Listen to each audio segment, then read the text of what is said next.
계속해서 이어가도록 하겠습니다. 이제 집단 체계와 사회 체계를 이어가도록 하겠습니다.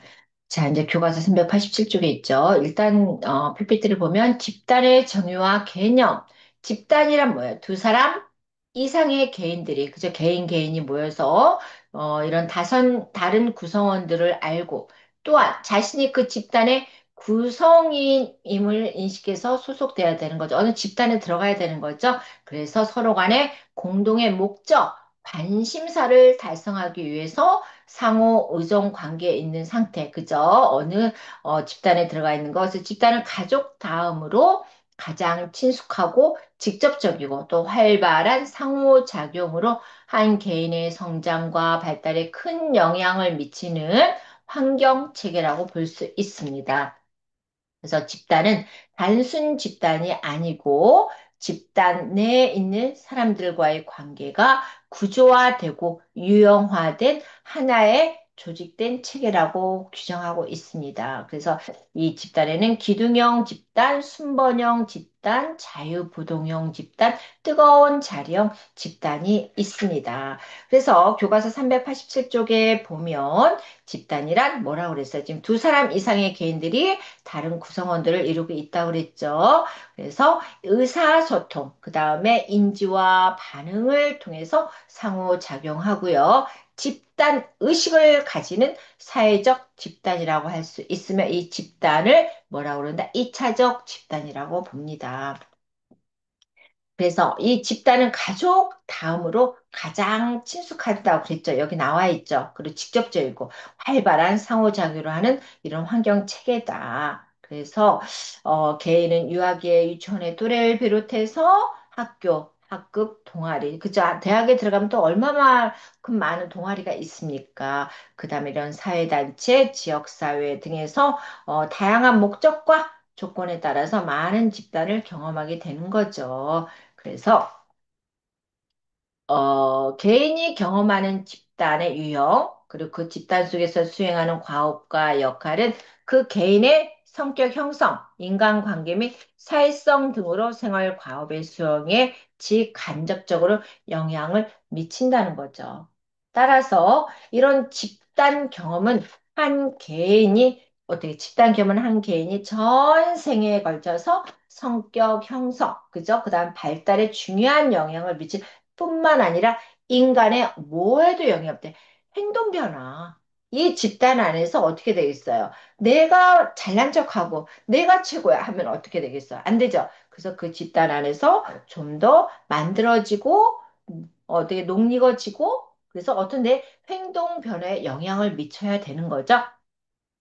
그래서 인간은 환경적 요구에 적절하게 적응하고 때로는 환경을 자신에게 맞게 공유하고 변화시키고 나감으로써 성장하고 발전하는 거죠. 그래서 우리는 어떻게 해서 PIE, Person in Environment 이게 나왔죠. 그래서 인간이 경험하게 되는 집단의 유형과 성격, 집단 내에서 차지하는 지위와 과업 등은 그 집단에 속되어 있는 개인과 끊임없는 상호작용을 함으로써 어떻게 되는 거야? 끊임없는 상호작용을 함으로써 개인의 인격 형성에 영향을 미치게 된다는 거죠. 따라서 이 집단, 그죠? 집단은 한 개인들과 집단 의식에 대한 의식을 인식하고 공유하고 상호작용하고 그다음에 사회적 실체로서 그 집단의 소속감 또한 구성원의 집단 과 관련된 행동에 의해서 서로 영향을 받는 게 집단을 가서 따라서 표현적 행동이 지배적인 사회적 조직 형태라고 볼 수 있습니다. 따라서 집단의 목적은 서로 목적이 관련되어 있는 사람들이 집단은 뭐예요? 또래또래 비슷한 사람들끼리 모이는 거죠. 그죠? 그래서 이 목적이 서로 관련되어 있는 사람들의 집합이기 때문에 이 사람들의 개인적인 목적, 그 집단의 기관들의 목적으로 통합이 되어서 공동 전체의 목적일 수 있다. 그래서 이러한 집단의 목적 역시도 하나가 될 수도 있고 복합적일 수도 있어서 하나의 목적을 가지고 있다네요. 집단은 여기서 뭐라고 그랬어요? 단순 집단이 아니고 집단 내에 있는 사람들이 관계가 어떻게 된다? 구조화되고, 그죠? 단순 집단이 아니에요. 집단은 그냥 어떤 목적이 있는 이런 집단이란 말이에요. 그래서 단순 집단이 아니고 집단 내에 있는 사람들이 관계가 구조화되고 유형화된 하나의 체계라고 합니다. 그래서 기둥형은 여기서 뭐예요? 388쪽에 있죠. 기둥형은 뭐예요? 성원과 지도자 간의 의사소통이 어떻게 되겠어요? 성원과 지도자 간의 의사소통이 활발하고 그 소속된 지도자가 어떻게 돼? 기둥 역할을 해줘야 된다는 거죠. 보스 역할을 해줘야 됩니다. 리더로서의 중심적 역할을 해줘야 된다는 거죠. 이 기둥형은. 그죠? 그래서 항상 어떻게 어디 모임에 집단에 들어가면 그래서 회장이 있는 겁니다. 회장을 잘 뽑았느냐, 잘못 뽑았느냐, 그것도 여러분들이 뽑았기 때문에 여러분들의 몫이라고 볼 수가 있습니다. 그래서 우리가 이왕이면 우리들에게 영향력을 미치는 기둥형인 보스를 잘 리더를 뽑아야 되는 이유가 여기에 있습니다. 그런데 순번형은 뭐예요? 순번형은 집단 상담과 모임처럼 서로 돌아가면서 의사소통을 하는 겁니다. 자, 순번형은 뭐예요? 집단 상담과 모임처럼 서로 돌아가면서 의사소통을 하는 것이다. 이게 서로 돌아가면서 순번 돌아가면서 자유부동형은 뭐냐? 자유부동형 성원들이 자유롭게 의사소통을 하는 것으로 어떻게 되겠어? 성어들 자율의사소통을 잘 조절이 안 되면 어떻게 되겠어? 지금 자유부동형은 서로 안 맞아. 그럼 어떻게 해? 서로 안 맞으면 티격태격 하면서 난상 토론으로 이어지겠죠. 그죠? 자유부동형은.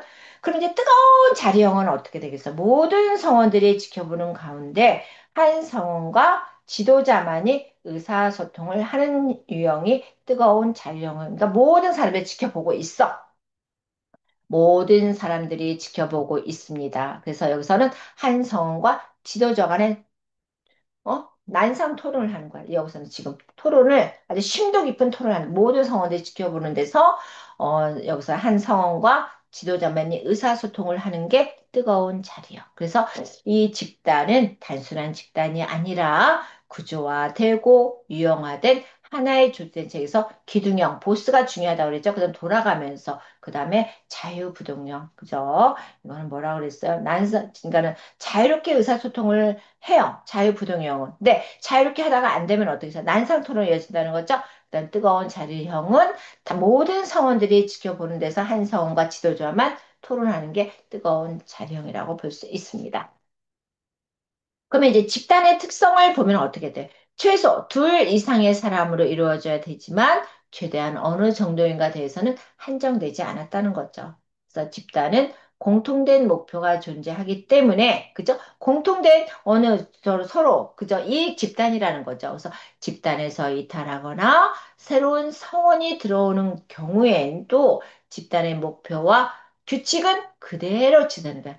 다른 사람이 들어왔다 그래서 이 집단에서 이 규칙이 바뀌면 안 된다는 거죠. 새로운 성원이 들어오더라도 이 목표와 규칙은 그대로 지속을 해라. 그래서 집단 구성원들 모두는 어떻대요? 공통된 집단의 정체성을 가지며 집단을 하나의 실체로 지각한다. 따라서 이 집단은 집단과 관련된 구성원들의 행동에 영향을 미치는 어떻게 되겠어? 규범 체계를 포함한 하위 체계를 가지고 있다는 거죠. 그래서 집단은 하위 체계 중에서 가장 배타성을 가지므로 집단 구성원들만의 자기 본위 의식을 소유하고 있습니다. 집단은 어떻다고요? 사회 체계 중에서 가장 배타성을 가지고 있대. 그래서 이제 책을 보면 집단의 특성을 보면은 구성원들 모두는 어떻다? 지금 여기서 중간에 나오죠. 공통된 목표가 있고, 그죠? 집단의 목표는 여기서 집단 구성 욕구에서 나오고 명시적이지 않고 묵시적인 경향이 있다. 그 다음에 또 집단은 집단과 관련 구성의 행동에 영향을 미치는 규범 체계를 가지고 있다고 했고요. 그래서 따라서 맨 밑에 보면 집단은 어떻게 돼? 사회 체계 중에서 가장 배타성을 가지고 있다. 그죠? 그래서 집단 구성원의 관계는 개인적으로 이루어지나 내부에서 나타내는 감정은 어떻다? 집단에 대한 소속감 등으로 이루어지기 때문에 가장 배타적이다. 따라서 이 배타성은 어떻게 된다? 집단의 잠재적인 안정성으로 집단을 유지하는 힘이 되고 있다. 배타성은 어떻게 돼? 집단의 그 잠재적인 안정성으로 해서 이거를 어떻게 돼? 유지해야 되는 힘을 가지고 있다는 거지. 이 집단이라는 게. 그럼 이제 집단의 유형을 봅시다. 집단의 유형을 보면 1차 집단, 2차 집단이 있습니다. 그러면 1차 집단은 뭐예요? 어떠한 특정의 목적이 없으며 혈연과 그다음에 지금 지연을 바탕으로 1차 집단은 어떠한 특정의 목적이 없으며 혈연, 지연을 바탕으로 자연 발생적으로 이루어지는 집단으로 1차 집단은 지금 가족이나 친구나 친인척 이유 동 일체 어떤 목적이 없어요. 그죠? 그냥 자연 발생적으로 어쩌다 이루어지는 집단이 1차 집단이라는 거죠. 그러면은 2차 집단은 어떻게 되냐? 정서적, 애정, 의사소통의 부족동의 결속력은 약하고 직접 대면해서 접촉하는 것은 1차 집단보다는 적거나 없을 수도 있다. 따라서 특정한 목적을 달성하기 위해서 상호작용하는 집단으로 어떻다? 인위적으로 계약에 의해 구성된 집단, 2차 집단은 특정한 목적을 달성한대요. 그런 집단에서 인위적으로, 억지로, 그죠? 어떤 목적에서 만들어진 집단으로 계약에 의해서 구성된 집단이 2차 집단이라고 볼 수 있습니다. 그래서 여기 2차 집단은 이 집단 내에서 지금 뭐라고 그랬어요? 수행하는 구성원 개인의 기능, 역할을 중시하고 이 목적의 효율성이나 능률을 높이는 데 있습니다. 그래서 이러한 집단을 뭐라고 그랬어요? 인위적으로 만들어지기 때문에 인위적 형성 집단이라고 볼 수 있습니다. 이 2차 집단을 인위적으로 만들어졌기 때문에 인위적 형성 집단이라고 할 수 있어요. 자, 이제 개방 집단과 폐쇄 집단을 보겠습니다. 개방 집단 오픈, 그죠? 클로즈. 집단이 구성되어 운영이 되어도 언제나 구성원들의 어떻게 되겠어? 지금 이입 탈퇴가 자유로워 무제한으로 구성원을 계속해서 받을 수 있다는 거죠. 그래서 이러한 이 집단, 개방 집단의 장점은 뭐냐? 입 탈퇴가 들어오고 나오고 자유롭기 때문에 새로운 어떻게 되겠어요? 이제 구성원들 가입에 새로운 제도나 생각, 신념, 가치관들이 유입된다는 거죠. 단점은 오리에이션, 반복, 목표에 대한 성장의 정체, 구성원들의 불안 유발. 자꾸 사람들이 들락날락하니까 어떻게 돼서 또 다른 사람이 들어오면 오리엔테이션을 또 시작해야 되고, 그죠? 왜 이 집단이 있는가에 대한 또 상세한 설명도 해야 되고, 그래서 구성원들이 어떻게, 언제 들어왔으니까 들어온 사람이 또 언제 나갈지 모르는 이런 불안감이 조성되어 있는 게 개방 집단입니다. 자, 이제 폐쇄 집단은 뭐야? 집단이나 단체의 구성과 관련하여 먼저 가입 조건이 지금 들어왔어요. 그죠? 가입 및 참여의 기회가 없거나 닫혀 있어서 외부인들이 마음대로 가입하거나 참여해서 그러니까 이 폐쇄 집단은 한 번가는 들어왔어요. 그러면은 어떻게 되겠어? 외부인들이 그 들어온 사람들 딱 조건을 걸었는데 그 다음에는 사람들이 또 들어올 수가 없다는 거죠. 그래서 이 집단의 폐쇄 집단의 장점은 구성원들이 어떻게 똑같잖아. 들락날락하는 개방 집단은 아까 들락날락하는 사람들이 많았는데 여기는 어떻게 그 사람들로 이제 쭉 같이 간단 말이죠. 그래서 장점은 뭐냐? 집단의 응집력은 높아요. 그 다음에 개인의 목표와 집단의 공동 목표를 어떻게 똑같이 효과적으로 달성할 가능성이 높아. 그렇지만 단점은 뭐냐? 여기에 처음부터 구성원 선정과 목표 설정에 오류가 처음에 목표 그저 구성원을 만드는 데서 오류가 잘못이 생기더라 하더라도 수정할 수가 없는 거. 한번 들어왔으면 끝인 거야. 그죠? 처음에 만들어 놨으니까. 만들어 놨지만 A라는 사람이 들어왔을 때 A라는 사람 우리가 어떻게 다 그 깊은 데까지 파악할 수 있냐고요. 들어와서 보니까 어메 이게 아니네. 그럴지라도 할튼 못 시킨다는 거죠. 그래서 이런 오류를 범할 수 있다. 따라서 집단 운영 중에 탈퇴하는 구성. 들어왔는데 이게 아니네? 나가는 사람들이 있어요. 그러면 어떻게 돼? 들어올 수는 없다고 그랬죠. 한번 들어왔으면. 근데 그 안에서 내가 생각했던 그런 집단이 아니야. 그럼 나가. 그럼 어떻게 돼? 그 안에 있는 20명이 딱 이 집단을 만들어줬어. 어머나, 10명이 나가버리네? 내가 생각했던 그런 집단이 아니라고? 여기서 얻을 수 없다는 거죠. 그래서 탈퇴를 해버리면. 그러면 어떻게 되겠어? 여기서는 이 가입 조건에서는 새로운 사람을 들여보낼 수 없다고 그랬죠. 그러니까 10명밖에 안 남았어. 그럼 어떻게 돼?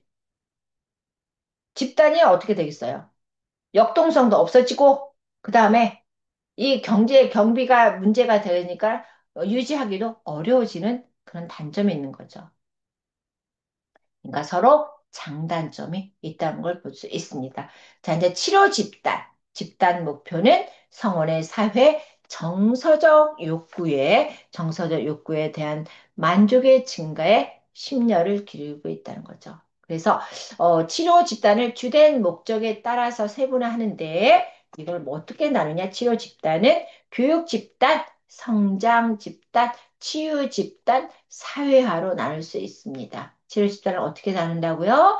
교육 집단과 성장 집단과 치유 집단과 사회화로 나눌 수 있다는 거. 그래서 이 치료 집단의 특성은 뭐냐면은 맨 밑에 있습니다. 391에 자기 개발, 즉 자기 공개성이 높다는 거죠. 자기를 드러내야 치유를 하든지 말든지 하죠. 어디가 문제인가를 자기를 드러내야 돼요. 그래서 자기 셀프, 그죠? 자기 개방. 그래서 진행 과정은 어떻게 되겠어? 집단 내에서만 이루어져야 되고, 비밀이 보장이 돼야 되고. 그래서 치료 목표가 성공적으로 충족되었을 때, 집단의 성공 여부가 결정이 되겠죠. 아, 여기 집단이 참 잘하고 있네? 그럼 어떻게 성공적인 치료가 돼야 되겠죠? 그다음 이제 과업 집단은 지금 뭐라 그랬어? 집단의 목표는 과업 달성, 성과물 산출, 명령 수행에 적극적이라는 거죠. 과업, 그죠? 그래서 실천 방식의 의사소통은 특정 과업에 관한 것에 논의에 집중한다는 거죠. 그래서 과업 집단의 특성은 여기서 뭐래? 자기 개방. 즉, 자기 공개성이 높은 게 아니라, 아까 치료 시대 자기 공개성이 높아야 된다고 그랬죠? 근데 여기서는 과업 집단에서는 자기 개방, 즉, 자기 공개성이 낮아. 진행 과정은 대중에게 공개적일 수도 있고, 은밀하게도 진행할 수 있는 게 과업 집단입니다. 그래서 여기서는 치료 목표가 성공적으로 그 과업이나 명령을 달성했는가, 혹은 산출물에 대한 성과를 냈는가를 어떻게 되겠어? 그러니까는 성과물을 냈느냐, 안 냈느냐. 그죠? 여기서 집단의 성공 여부를 결정한다. 따라서 과업 집단의 예로는 뭐야? 자문위원회, 연합체, 대표위원회, 협의체, 이사회 등이 있다는 거죠. 그죠? 여기서. 자, 이제 사회체계로서의 집단을 보겠습니다. 사회체계로서의 집단. 이제 거의 다 왔어요. 사회체계 수단은 집단의 체계를 이 베일을 지는 체계를 통해서 집단 체계의 기능을 설명하면서 이 집단이 어떤 문제를 해결하려는 목적으로 그 상호작용을 하는 사람들이 모인 체계라고 보고 있습니다. 따라서 집단은 뭐래요? 하나의 사회 체계로서 구성원들의 상호작용을 바탕으로 해서 하나의 집단, 하나의 사회 체계로서 구성원들의 지금 어떻게 돼? 상호작용을 바탕으로 개인의 사회적 관계를 증진시키고 또 다양한 욕구를 충족시키고 문제를 해결합니다. 따라서 응집력이 중심적 역할을 하는 요소이기 때문에 긍정적인 힘으로 반드시 고취하고 독려를 시켜야 한다는 거죠. 그래서 이러한 응집력은 지금 뭐라 그래서 구성원들 간의 매력을 느끼는 힘으로 지도자에 대한 중요한 역할이 요구됩니다. 그래서 여기서 나오죠. 이러한 상호작용, 그죠? 각자 집단 전체에게 영향을 미치는 미치는 이러한 상호작용의 집단 변화에 미치는 힘을 뭐라 하냐면 집단의 역동성이라고 한다. 집단의 역동성. 그러니까 이 집단의 힘을, 그죠? 집단 변화에 어떤 작용하는 힘, 그 미치는 힘, 영향력의 힘, 이걸 뭐라 그런다? 집단의 역동성이라고 하고요. 집단의 역동성은 뭐라고 그랬어요? 지금 구성원들의 의사소통이나 집단의 목적과 규범, 구성원의 역할, 정서적 유대, 하위 집단 등 다양한 요소들에서 어떻게 영향을 받겠죠. 그러면 응집력이 중심적인 역할을 또 한다고 했습니다. 그래서 이 집단의 응집력은 구성원 간의 매력을 느낀다고 했죠.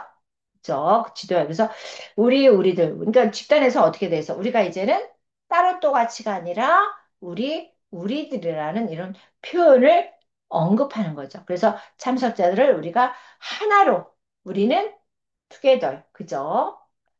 you가 아니라 여기서는 we라는 개념으로 나아간다는 겁니다.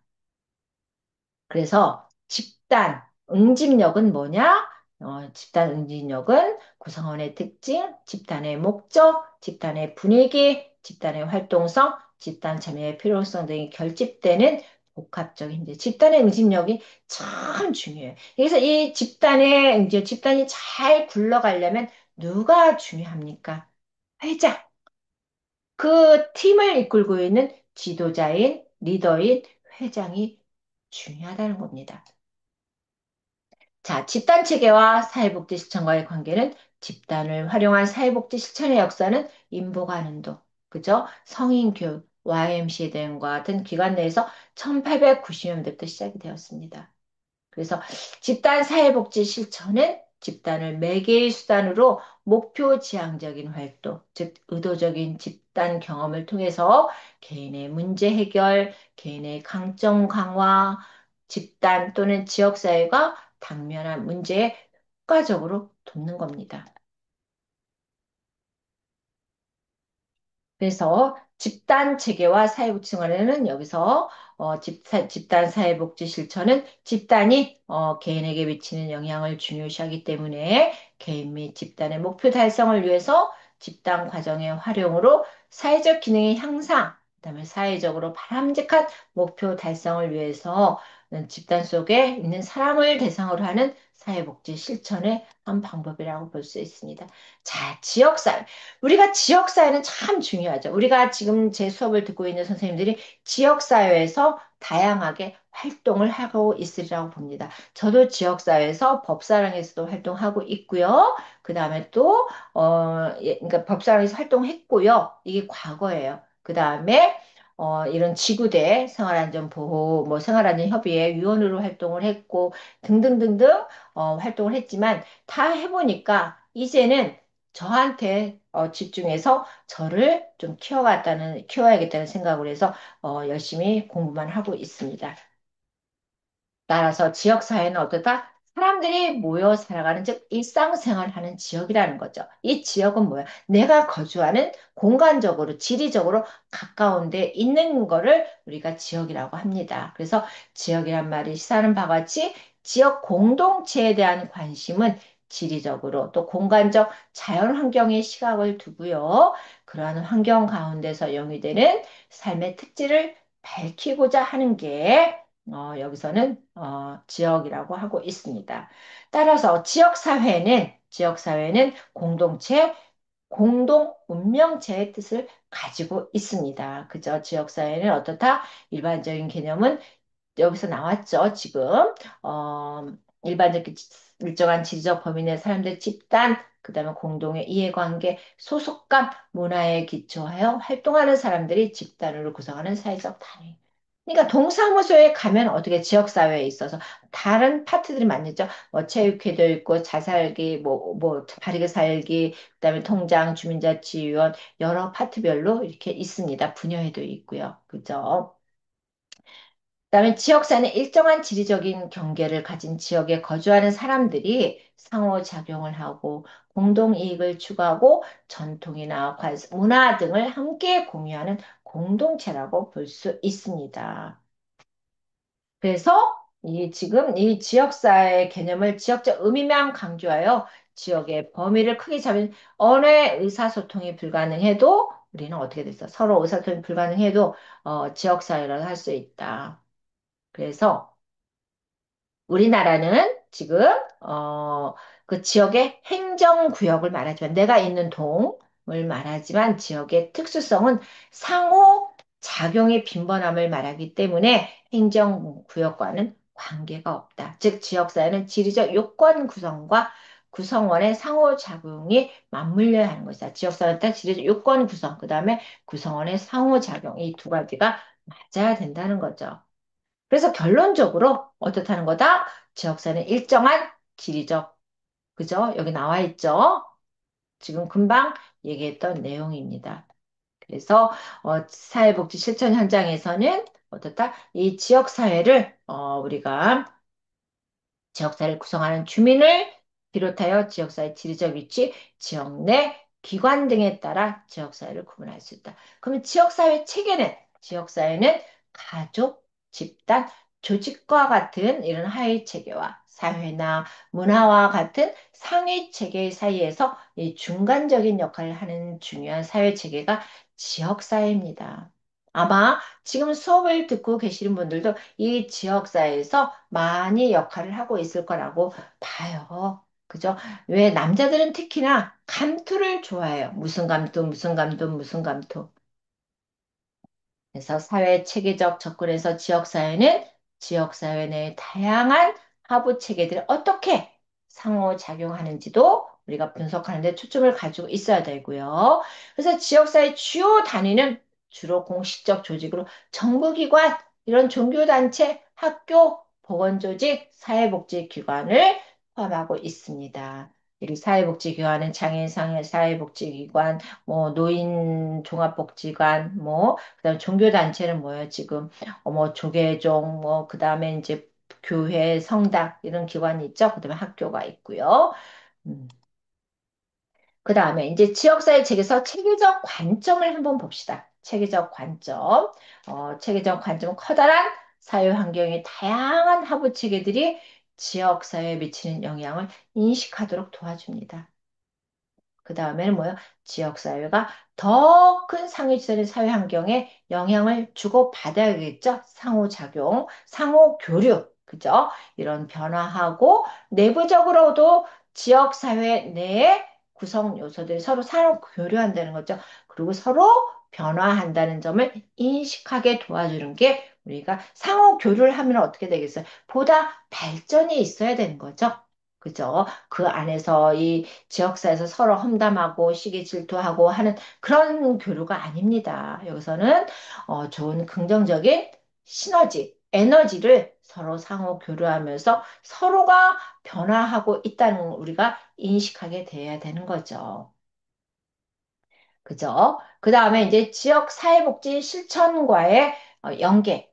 그래서 이 지역사회 실천은 어떻습니까? 지금 지역사회 실천은 지역사회 욕구나 문제를 예방, 해결하기 위해서 어때? 사회복지사가, 누가? 사회복지사가 그 지역사회 집안 사원, 자원, 지역사회 실천 관련 기술을 활용하여 개입하는 사회복지 실천의 한 방법이기 때문에 지역사회를 사회복지시설의 클라이언트로 간주한다. 그죠? 이 통틀어서 이 사회복지사는 하나의 자원으로 지역사회를 바라볼 수 있다는 거죠.